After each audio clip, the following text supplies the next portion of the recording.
Off again, another exciting trip, this time to Beverley, Racecourse, East Yorkshire. As I said last on my Hampton video, I wasn't sure it was actually going to take place.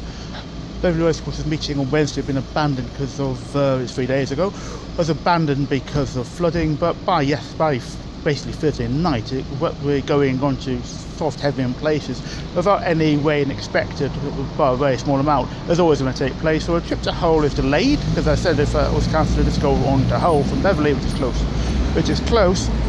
But I'll do it another time and maybe take a video, because I said I do like Hull.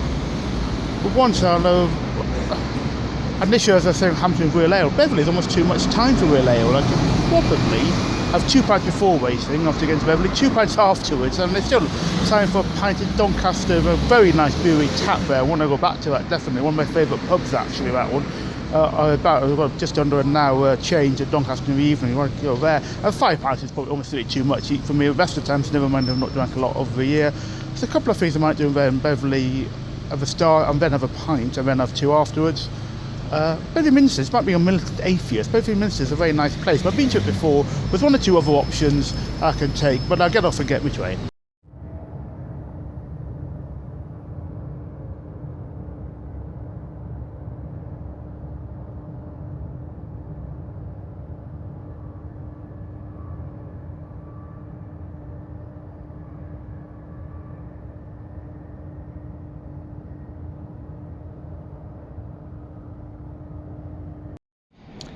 Well, I've got half an hour change at Doncaster Station, pull me train to Beverley. I may as well just talk about this now.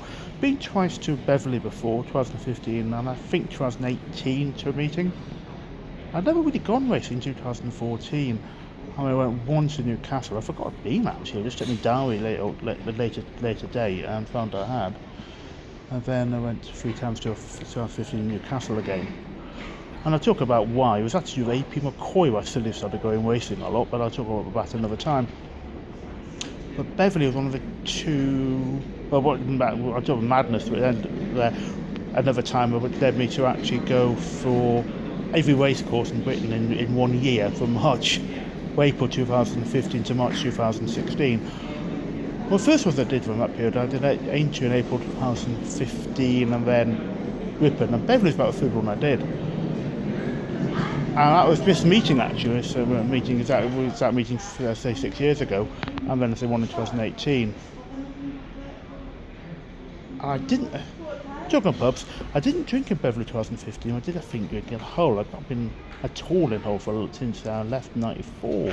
Still trying to think, I think graduation 94, not 95, I mean, degree was 94, I can't remember when graduation ended. Back in mind, I think it was 95, but that makes no sense at all. But I'm not sure, I can't remember now exactly when it was. And I had a quick pint there. But Beverley this year, for 2018, I did a couple of, I can't remember that before, well not 2, a couple of pints afterwards. There were Checkers micropub, was one of the pubs I might pop into today. I remember 2015, one thing was, there's a award to a great person for horse racing, don't know a great trainer, a great person, Jockey Berry. The other thing about Jack Berry's most famous 4-pop training horses, of course, were always wearing a red shirt, and all I'll say is that if he's in the first series of Star Trek, he wouldn't last long. But as a award for his great work in the Jockey's Fund, and I remember I knew about Jack Berry, knew his name, I didn't really know that much about him. I didn't know as much as I do now about his work in the Jockey Fund, which is so important. The Jack Berry House, one of the 3 the Jockey's homes, one of them named after him. And I just won the Racecourse. I said, well done, Jack, as a reward for what he was doing, and he's absolutely right. And it's a great. I've got Jack Berry's done a great lot for horse racing, as a tortoise trainer, but more importantly, as a great fundraiser in the Jockey Fund. The other things Beverley Racecourse is well known for is having the stiffest 5-furlong course in the country. The first time I got there in 2015, I really didn't realise that a walk to Racecourse is parallel to Racecourse itself. And I'm realising when looking at the rather uphill walk, thinking, yeah, I see why it's called the stiffest 5-furlong course in the country. So I might just show you that again later on, but it's a bit of a stiff walk. I mean, it's not as bad as going to walk uphill to Brighton, which is a nightmare in terms of going uphill. Carlisle's quite uphill as well. Hexham, I know they never put Racecourse first, because Brighton and Carlisle both times won, so I actually walked up to Brighton, up to work with course at Brighton. It's amazing, isn't it? But Racecourse, actually, Racecourse, the top as it goes downhill is actually even higher than that. We've never gone that high up, but no, I probably need some oxygen mask or something. Also Goodwood, I've never is well up to get to Goodwood itself, but I've never walked that one.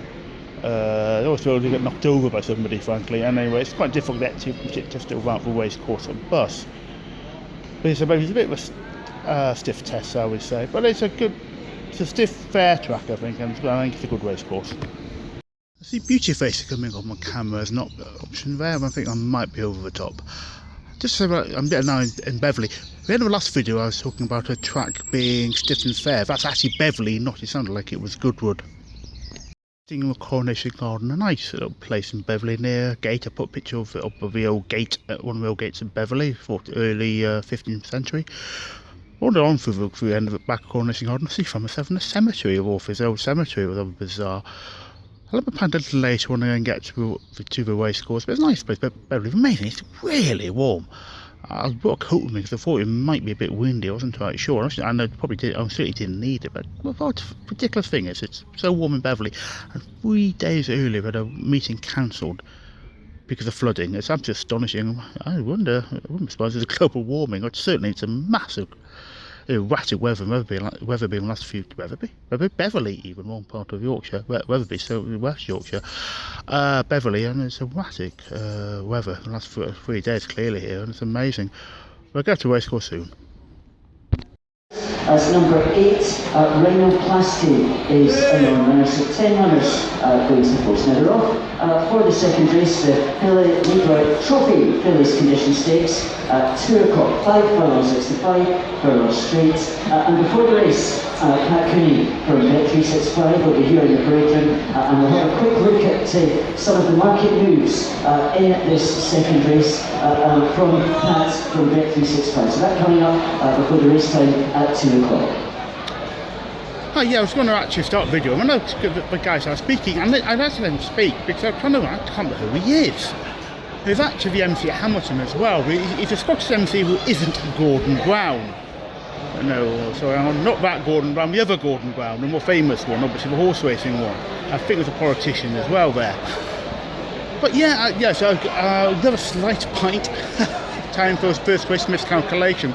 And it's on Google Maps, it was a quarter-hour walk from the Cornhouse pub to the racecourse, and I started thinking, I'm not convinced with that, and I should have realised that something might have been accurate about it. I might be to stop home straight or something, but was not to the entrance. Dear, but bloody uphill. I was in horses and ponds, we carry much too much condition these days, and if you know what that means, you know what the problem is. And I need to lose some weight. God, it killed me. I just with the first race again, not by much. And I got in quite quickly. Cornhouse pub was a nice pint. What the pint was. Nice IPA. Fine. Hey, not Murphy's, not a lager, not the best. It was a good pint actually. But my God, that uphill. I'll have a walk. I'll at the end of the racing, I'll show you what it's like. I've got a picture here, and it does not look that uphill. And I'll show you a video, and it is not. It is a heck of a lot more uphill than it looks. It really is a bloody climb. First race. Well, I'm asked to join a search party with my horse, who seems still to be out there somewhere. I'm not quite sure. I haven't found it yet. It's still yet to finish, I think. Well, I think he finished in midfield. Not with Davidson. I think actually finished midfield, but was never really involved in the race. I didn't really fancy the two favourites, and Western were good enough. So I thought I'd go for the Davidson. I thought it might have a chance, and it didn't. Basically, the Beverley is an outsider, 33 to 1, so it's not too much of a surprise. And nothing else in this other 6th race particularly high priced, so I'll see what happens. But I'm afraid I don't think my fortune will be made today at Beverley. Unfortunately, he's also, I say, going walk quick in rather warm weather uphill. That is not fun. I didn't think I'd make the first race yet again. I was worrying about it yet again. I managed just to use my flat out, let's get the first race desperation energy in. I managed to do it, but not by much.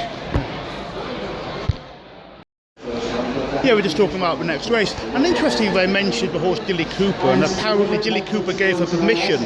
I say, and phoned her up, and they gave her permission for the horse to be named after her. There's also a very funny tweet by the Leitner, sadly now, so we'll do more about a horse being named after him.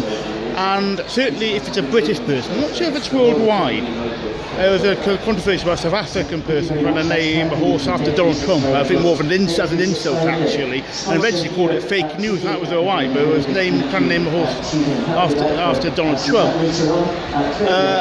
I mean, argument Getaway Trump, a recent horse, so there's an argument that's all named after Donald Trump, but a lot of Getaway horses are sad, and Getaway Trump's obviously a joke on that point. But yeah, but certainly to a British person if they're alive, you must get their permission to name a horse after them.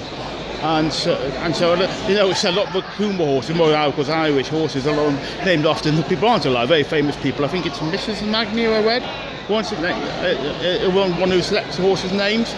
But yeah, so I say you only so if you want to name a horse after someone's British, and they're still living, you need their permission. So it's either I get their permission or kill them. It's that choice.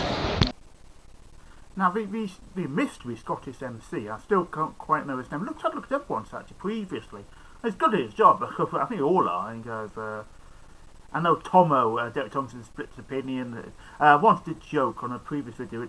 Some people think it splits opinion between those who hate him and those who hate him even more. But I think he does a good job, and I think he is, I think, good with people. But it's him, Mike Vince, who you might recognise, is a well-known voice. More than I met him in a pub in Market Raisin when he was drinking, I said, some orange juice after doing his job. I had a nice chat with him and two Scottish guys who just had a nice chat with him. Very outspoken, but he's good fun, Mike Vince. And I'm afraid the woman who is married to a jockey, I'm afraid I completely forgot her name as well. I met her at Pontefract actually in the Racecourse tour. And actually it was only me doing it in the end on the tour, but she were willing to talk to me about stuff that's really good. And of course there's a number of others as well who do the job. But yeah, he was saying about you must, if you're eating and drinking stuff, you must be seated, and of course, and the COVID rules. And there's one bloke, and a few people who knew who he was, having a bit of a laugh about this, eating an ice cream out of Predrin, obviously not really playing by the rules. And of course, this is a legendary Mick Easterby, well known for eating ice cream, well known for being now 90 years old, still training. I've been trained for over about 60 years. I've got no race card from early 60s or range and still flat courts as well as jumps at that point. And him and his brother Peter Easterby, neither of which actually, well, the Peter Easterby is actually, I think, not. Both start with an S with M. I think it's a middle name, you can tell them apart. I think it's Miles Peter Easterby and is no, it's not. Sorry, it's that. But it's both start with M Easterby, and have to remember which middle name is to know which is which. But he's eating ice cream. You're not going to tell Mick Easterby not to eat ice cream. He's an absolute legend of horse racing. And I also said on Twitter recently something about Mark Prescott. And I was saying, well, please, I'm the two best storytellers in racing. The two people I would use to fast forward through racing when I recorded it. Not between races, through all the middle stuff. I didn't have time to listen to what people were saying. So, yeah, I thought it was interesting, but I didn't have time. So when I say go back in, I'll go through the recording, and I'll go through the races. There's three people I would stop and say, they're going to say something interesting. There's A.P. McCoy, even who's still riding, Mark Prescott, and Mick Easterby. All three are legends of the game, and all four always worth listening to. I'm enjoying a pint of 6% porter. I will show you the pint of porter. I do love my dark beers. Yeah, so that's a pint of 6% porter. I love the Doncaster Brewery tap. If I could marry a pub, this would be it. I just not have a chance. I'll after back in Doncaster actually up for a race meeting here next Saturday on the 5th. And so it won't open early enough to have a pint beforehand, and I think I've got time for a pint, and there's a few pubs in Doncaster are nice, one I've drank in a few times before, but this is the one I was drinking afterwards. I was actually fearing it would be too busy, and it's busy inside, apparently you have to sit outside, but I'm happy with that, I don't mind, and it's a great beer and a great place, and great staff. I don't know if it's different to being inside, it's a great atmosphere of the staff inside the pub. But yeah, I try and remember where I had a pint a couple earlier on, back in Beverley, and 1 second, I'll actually find my notes. Yeah, Weed's notes.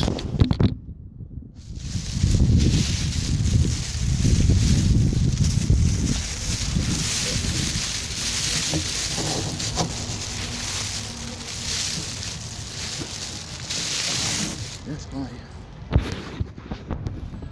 An important new eye paper, I feel it is, and it was the well, it was Monk's Walk. Interesting sort of large place. Seems sort of outside setup really. I don't quite know how it works. How long it's been there for? Maybe it's a nice place. 2 pints. I did try and get into the micro pub thing, and I don't. I've been there before. I don't know. I knew I drank 2 places in Beverly. 2018, I think last time I was here. I can't remember which one of them was. I'm afraid. Might have definitely one was a Checkers micro pub, and basically no one inside. They had tables outside, but no one inside. But they weren't serving it, having anyone sitting inside. And I thought, well, what's the point of that? I don't think it's COVID rules, is it? Just don't want people sitting inside. Or fine, that's my business. I got the point there. But I just say, I'll remember that. But I will, frankly. If I want a pint, it's just, if it's going to be that, I mean, okay, without COVID, it's going to be more space. But I don't know what you're doing. Do you not want customers or something? I did sort of mutter to myself, you obviously don't want customers then as I left. So I went to the King's and had 2 there, nice pints. Well, but Barnes Bitter was okay, but I preferred the Yorkshire Pride. That was a much better pint in my view. But well, Barnes Bitter was there. The only difference Barnes Bitter, really don't want cold glasses, and I'm afraid it was cold glasses there a bit. A little bit here, actually. This part's a little bit of cold glass, but if a beer's okay, you usually cope with it.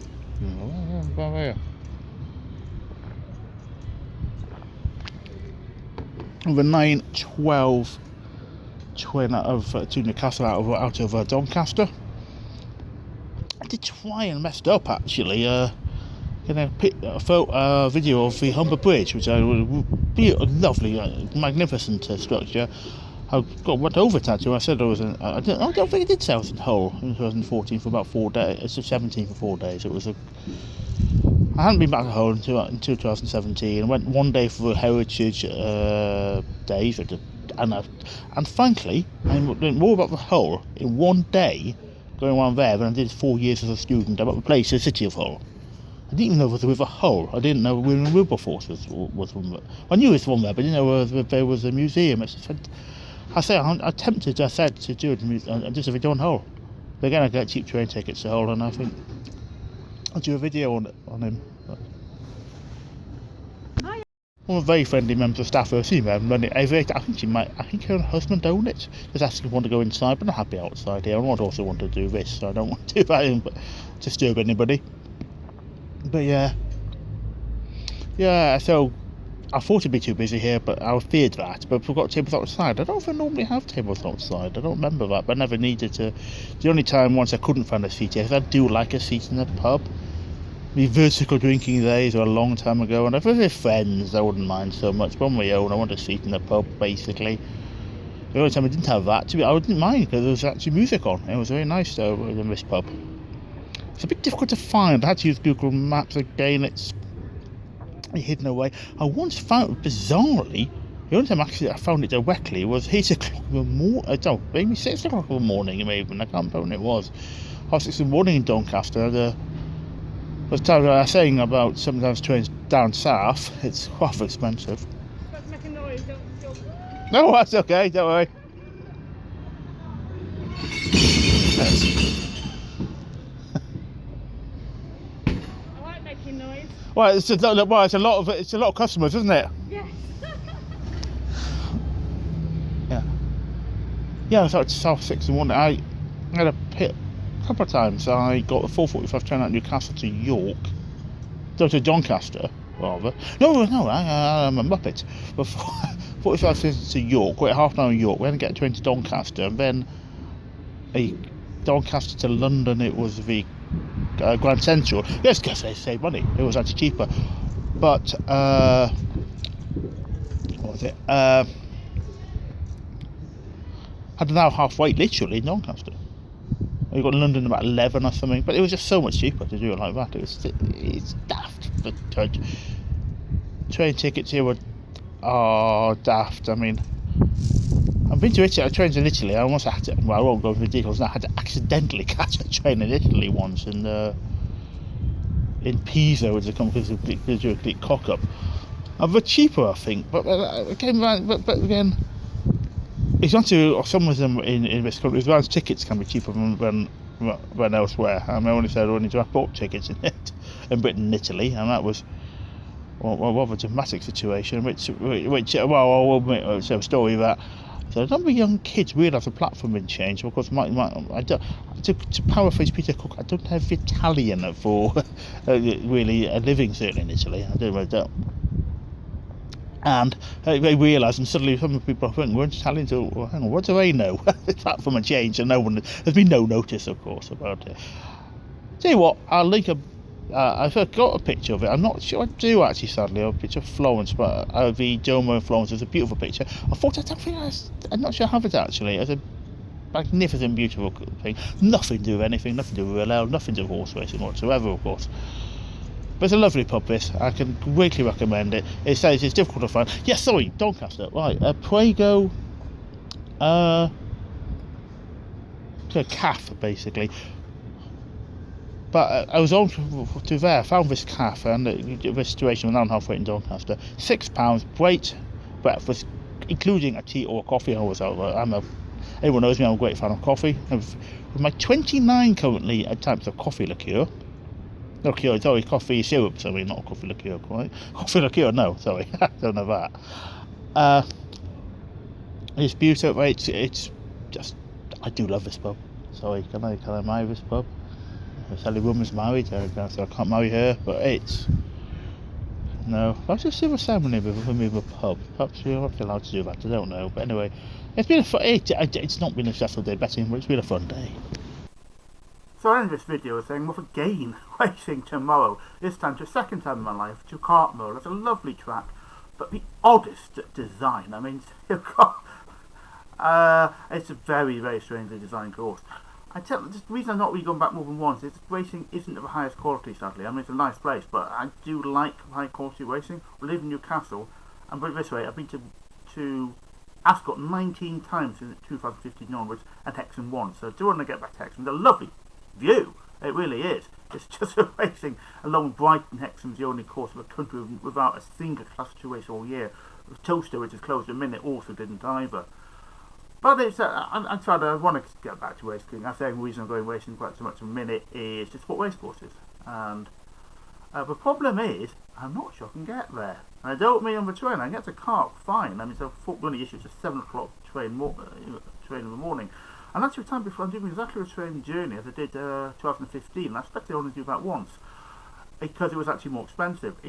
I just find it a fascinating train journey. It's pushing 3 hours, basically from, I think, Barrow, I think it is, to Cark, and it's I didn't know quite where the train went, but it was about 30 stops. And I thought, might just be interesting, just do this. It's a bit more expensive, and it was a long journey before, and it's a fascinating journey. It really is.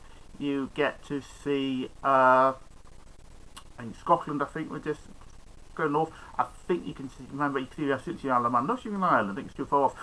Okay, but you see the Isle of Man as well. Interesting, you can see what Sellafield I didn't know was on the coast. Sellafield, power station. I try and avoid taking a picture there. I feel you might be dragged off and shot or something for trying to take a photograph or something of it. But it's interesting there. But the problem is, because the Racecourse bus, which normally stagecoach put on between the Racecourse and but still a station and Racecourse, because it's just not on because of COVID. There's not another car, but buses on basically. And he should be able to walk. There's a gate, I've got to put on video, and I don't know if I get through it or not. I did in the end ask on the Facebook site for Cartmel, and someone said, yeah, you can, or I think something like that. And obviously, clearly the found all knowledge is a Facebook post on Cartmel's Racecourse, whatever it was. But I thought, take the risk. God, yes, okay, let's go for this. But I'm not sure I can get, I'm not 100% sure. And then someone else, after I booked the train ticket, because they gave advance tickets, so it's a lot cheaper than they were doing some a day. It's right, Carlisle, Newcastle, Carlisle, Barrow, Barrow Carp in both directions. It's actually quick, I have to admit, it's quicker, I think, via Lancaster, but it is quite a bit more expensive, so I thought, well, I'll just go for this cheaper. But I'm not. But Racecourse bus can't be put on because of COVID, and you have to walk, and I'm not sure to get through this gate or not. And I'm thinking it's going to be a bit of a mess. There's somewhere else I can maybe go to. Seriously, I mean, not Racecourse in Carkin, so if I come the name of it interesting as West, I might just go for the day if it comes to it. I mean, I'm pretty sure you can get through this gate, and it looks pretty. I'd be stunned if you can't. But it is a gate. But I mean, someone else afterwards in a comment saying basically you can do it as well after bought a train ticket. So I think I'll be fine. But it could be interesting otherwise. It's a very, very warm day as well. I'm certainly not taking coat this time round. The watering, but I don't greatest fan of watering too, Stan. I don't think good to firm ground temper, which one probably avoid. I don't think it should be an issue really. But you know, it is. As people say, it is what it is. So I'm going to go for a form. For one pub basically, where I can't remember the name of it. I'll have to check. Which I might drink in. I was trying to say maybe for two, but with the Cartmo second race, just me pick the two. So there's no way, so I walked there. Take about 40 minutes to walk there, 40 minutes to walk back from Racecourse back into Cartmo. So now that's not now I'll have a chance to a pint. Hopefully I can sit down, hopefully it won't be booked. Back holiday though, it might not be possible, so I don't drink, it's not an issue. No chance to drink any other time. So it could be a disaster tomorrow, it could be, or at least I'm not late to see. I'm sure it's a lovely place, I'm sure even if you don't Racecourse, it'll be nice for you, nice. It wasn't the intention, so we say. But I should be okay. If it's not, well, I won't delete this video, so clearly, so I'll just pretend that I'll just maybe pretend that I could lie. I could state when I didn't, but I think I'll just admit. Well, I'll just take a video of Cartmel instead.